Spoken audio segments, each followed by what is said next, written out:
Welcome back, Red Devils. Red Circle big updates from Old Trafford today. Police car light Sir Jim Ratcliffe has made a huge decision on summer transfers. Fans are planning a massive protest, and Manchester United could land either Viktor Gyokeres or Geovany Quenda. Eyes Plus. Contract talks are heating up with a key player amidst Chelsea's interest. Stay tuned for all the latest Man United news. Let's dive in. Man United news. Sir Jim Ratcliffe makes decision on summer transfers as fans plan huge protest. Manchester United boss Ruben Amorim will look to press on with plans for a huge Europa League last 16 clash against Real Sociedad, amid a backdrop of unrest from the fans and financial woes off the pitch. Manchester United seem like a mess on and off the pitch after their FA Cup fifth-round exit against Fulham on penalties last weekend. The Red Devils are 14th in the Premier League, out of another cup, and are in huge debt, with fans up in arms over the club's plight and planning a huge protest this weekend.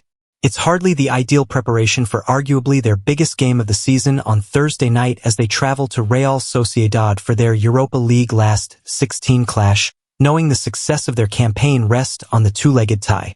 Ahead of the team's trip to San Sebastian this week, Mirror Football has rounded up all the biggest United stories and rumors. Fans plan protest to show club is slowly dying. Manchester United fans are stepping up their efforts to show they are fuming about the club's current plight amid spiraling debt of around £731 million, plus another £300 million in transfer fees owed. Supporters are now planning a huge protest ahead of Sunday's game against Arsenal at Old Trafford, and fans have been encouraged to wear black by the 1958 group organization, The Demonstration. They want to show how the club is slowly dying under the leadership of the Glazers and Sir Jim Ratcliffe, who made 200 job redundancies last week.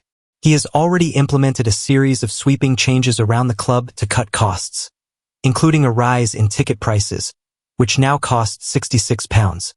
The club is slowly dying before our eyes, on and off the pitch, and the blame lies squarely at the current ownership model, the group said. In many ways, this is the biggest crisis United has faced since the Munich air disaster, which inspires our name. The club is facing financial Armageddon. Debt is the road to ruin. Sir Matt Busby would be turning in his grave at the current plight of one of the world's greatest football institutions, which is being brought to its knees and in many ways becoming a laughingstock. The club is going backwards, and it's likely to get even worse. We urge fans to rise up, unite, and join us at 3 p.m. on Sunday as we march to the ground and protest against the despised Glazers and the club's deliberate assault on fan culture. We have been working hard across both club and non-club boundaries for the betterment of fans, our club and football for some time. Isak, Merino, Zubimendi, the European football talent factory plotting Manchester United downfall. A successful Europa League campaign could save Manchester United from an otherwise disastrous season. United remain the only unbeaten side in Europe's secondary competition and finished as the third seed in the league phase. Real Sociedad will be their opponents in the last 16, who beat Midtjylland 7-3 on aggregate and are one of the tougher sides left in the competition. Sociedad can be described as one of Europe's best talent factories. Players often move on from the club to go to some of the top sides in Europe. Mikel Merino, Alexander Isak, and Robin Lenormand have all left to join Champions League-level teams in recent years. The club has a proud academy tradition like the majority of teams in the Basque region. They have finished in the top 6 of La Liga in the 5 season, but currently languish in 9th. On the pitch, the side has plenty of players who will pose a threat to Ruben Amorim's men. Deploying a 4-1-4-1 formation, manager Imanol Alguacil has been in charge since 2018. England fans well remember attacker club captain Mikel Oyarzabal, who scored the winner in the Euros for Spain. Martin Zubimendi will also be a name familiar to Premier League fans. The defensive midfielder, who also appeared in that Euros final, was subject to several bids from Liverpool in the summer. He was also sounded out as a potential Rodri replacement for Manchester City before the signing of fellow Spaniard Nico Gonzalez in January. Tricky Japanese winger Takefusa Kubo is the side's top scorer in the league. The 23-year-old was once on the books of Real Madrid and has the dribbling ability to frighten any fullback in Europe on his day. As far as former Premier League players go, Moroccan centre-back Naif Aguerd is on loan from West Ham. Former City left-sided midfielder Sergio Gomez, who once set up Erling Haaland in a Manchester derby, will also return to Manchester for the first time since leaving the Etihad this summer. The two sides previously met in the group stage the last time United were in the Europa League. A controversial penalty from Lisandro Martinez handball meant that Sociedad left Old Trafford with a 1-0 victory. Alejandro Garnacho scored his first goal for the club in the reverse fixture from a Cristiano Ronaldo assist. The first leg of the tie is to be played in San Sebastian on Thursday, March 6th, with the sides then returning to Old Trafford the week after on Thursday, March 13th. Despite their faltering league form, playing Sociedad is never easy. A club with European pedigree, the strength of the squad should alone mean that they pose a threat to Manchester United's Europa League status. Manchester United transfer latest. Key player holds new contract talks with club amidst Chelsea interest. Manchester United are reported to have held fresh contract talks with teenager Kobbie Mainoo, who was wanted in the January transfer window by Chelsea. The Red Devils have endured a difficult season, both on and off the pitch, and are currently 14th in the Premier League, having accumulated just 33 points. There have been few bright sparks for fans in 2024-25, though there are hopes that young stars such as Cheeto Obi Martin could help the club escape the turmoil they find themselves in.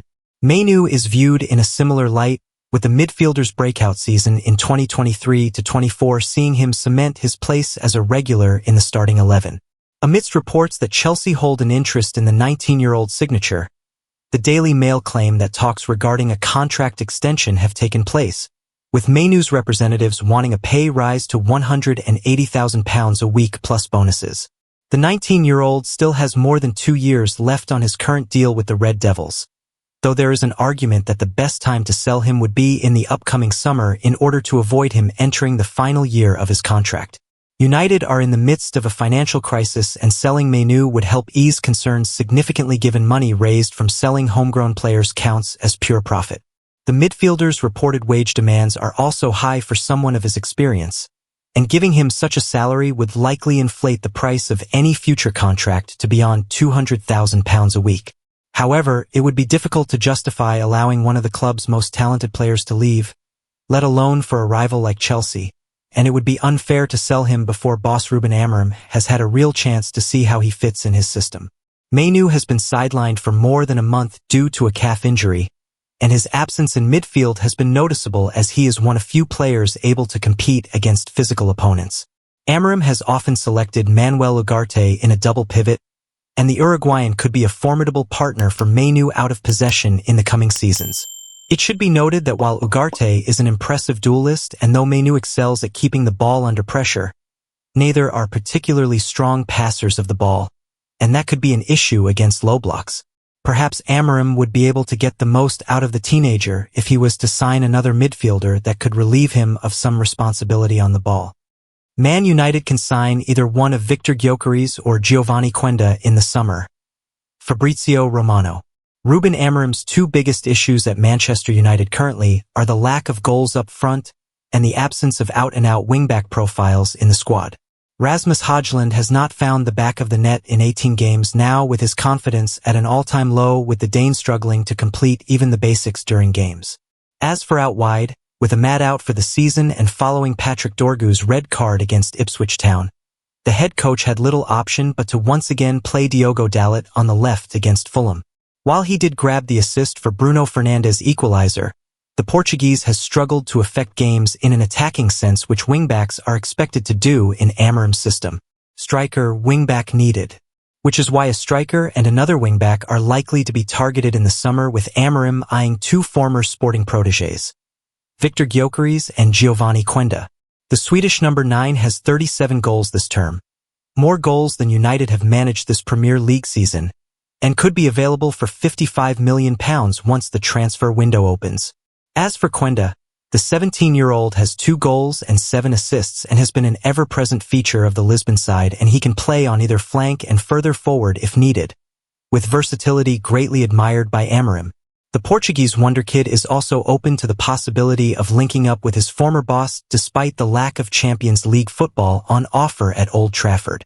As per transfer expert Fabrizio Romano on Gimsport, United have asked Sporting to keep them informed about Gyokeres as well as Quenda, but given the financial reality around United at the moment, there is a chance Ineos can afford only one among the two, either Gyokeres or Quenda. Manchester United are continuing to look at Viktor Gyokeres ahead of a potential move this summer. Fabrizio Romano has revealed to Gimsport by stating that the Red Devils have been calling to keep informed on his situation as they look for a new striker to fix their woes in the final third of the pitch. However, any move could depend on the financial budget that the club has to spend over the summer months. It's not the time to advance in transfer negotiations just yet, and with Sporting teammate Geovany Quenda also being on their shortlist, it may well be a case of one or the other for Ruben Amorim to sign. That is likely to be a major blow for the head coach, and now the Red Devils must try and unearth more cost-effective options. Højlund could yet end up staying, while Liam Delap's name is also gaining prominence given Victor Osimhen's humongous wage demands. At wingback, if funds really dry up, academy ace Jadon Camison might be asked to step up.